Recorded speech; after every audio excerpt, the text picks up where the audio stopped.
Hey, what's up? It's Shingee here, and this is my Wukong tutorial. Wukong is an underrated, really strong champion in my opinion. I mean, numbers don't lie. 11-0, 100% win rate. I played Wukong from 1600 to 1700 ELO. Laning. Laning is where Wukong shines. This is where it sets you up for the rest of the game. If you have a good laning phase, you will dominate the game. Do not get a skill until you need it. I didn't learn a skill until I saw the whole team rushing after me. Where I never start with Decoy, but I had to this time, and it chose to pay off. I didn't die, and then I got first blood on top of that. If that doesn't happen, you want to start with Crushing Blow first in lane. You want to last hit with right clicks only. Try not to push as much as possible. And when the enemy tries to come for a last hit, you want to deny them with auto attack Q right after. As you see there, Trinidad just took 25% damage for 1 minion kill. That's really going to discourage him from pressing up to take some of the back minion kills, giving me an advantage in lane. As you see here, when I get level 2, I kill Trinidad right after, since he's still level 1. Wukong at level 2 is really strong. Here, Morgana doesn't even stand a chance. One combo, E, auto attack, Q, destroys her. This is the power of Wukong early game. I got a first blood double kill on those two. Decoy is how you master the monkey. Mastering Decoy will make you the king of Wukong. No lie. You want to use Decoy not when you're already dead. Right there is a mistake. I just popped it out of blue. Here, you want to use it as they're about to pop their summoner skills. Here, make Morgana use Ignite on my copy.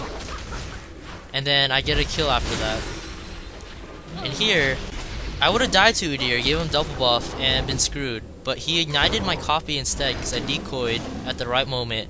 And I get away with barely 10% life left. If he got that double buff, I would have been screwed pretty hard. Ganking. Wukong is a very strong ganker due to his dash and his ult. You always want to try to help out your team. Here, I see Mord getting dived by Yi, so I just go, dash, get a kill. Here, Mord just died to Yi again, and same thing, get double buff. 2 buffs easy like that.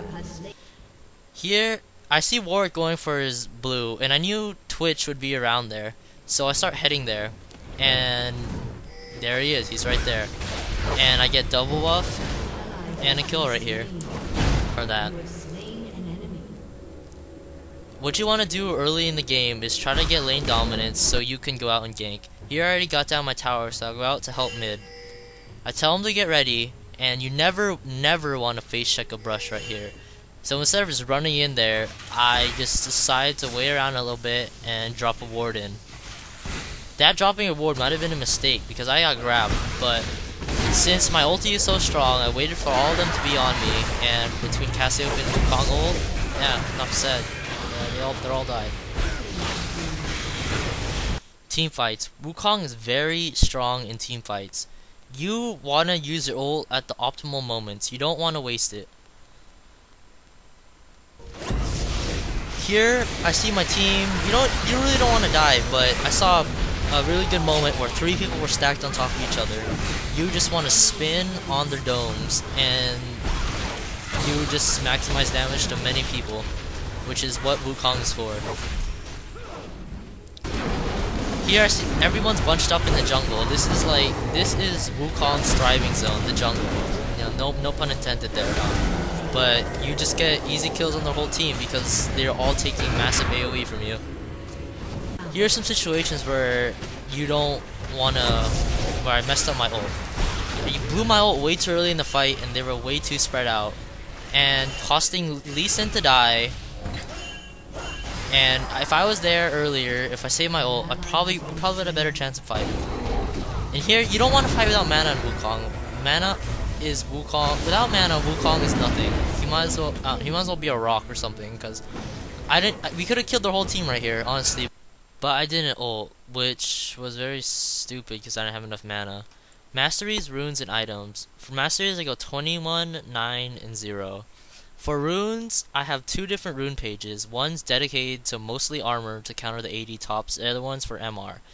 For runes, for both of them, I get red physical damage runes and physical damage quintessences. Flat armor yellows, and glyph is where I change it up a bit. For my armor page, I get flat armor blues, and for my MR page, I get MR per level blues.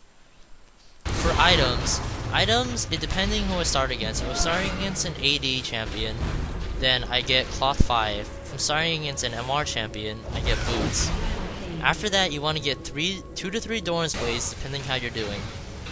And then either get a ninja Tabi or Merc Treads before your 3rd dorans or your 2nd, depending how you're doing. And after that, you get a Phage and then a Hexdrinker if you're going against an MR top.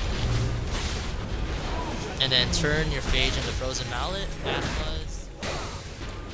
After you turn your Phage into Frozen Mallet, you want to get an Atmas. And after Atmas, I would get a Maw or Hexdrinker, turn into a Maw.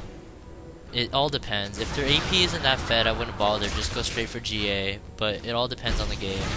And after either Maw or GA, you would want to get either a Trinity Force or more defensive items like Randouin's Omen, Frozen Heart, or Force of Nature. Wukong can be built very versatilely.